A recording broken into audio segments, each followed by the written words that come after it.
आज दिवसभर खास असं काही केलं नाही, असं का म्हणते सांगते. पण त्याआधी आजच्या छोट्याशा मिनी ब्लॉगमध्ये तुम्हा सर्वांचे स्वागत आहे.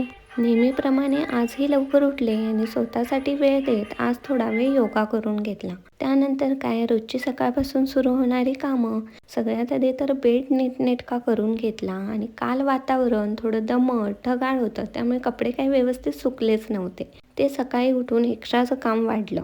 कपडे काढले, घडी घातली आणि व्यवस्थित जागच्या जागी कपाटमध्ये रचून ठेवले.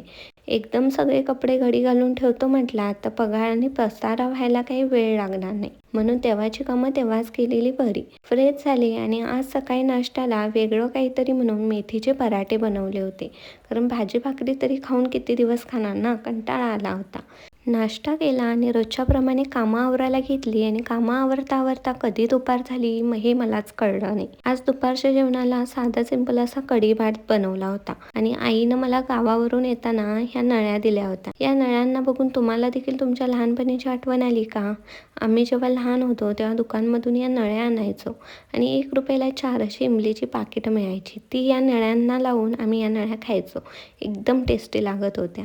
आणि रोजच आपल्याला पडणारा प्रश्न, आज भाजीला काय बनवू? तर रोजच्या प्रश्नामधला एक प्रश्न सुटावा म्हणून आज इथं मी मटकी भिजत घातली.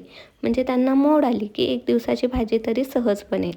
त्यानंतर रात्रीच्या जेवणाची तयारी करायला घेतली. तोपर्यंत तुम्ही चॅनलला फॉलो करून घ्या. आजच्या व्हिडिओमध्ये इतकं.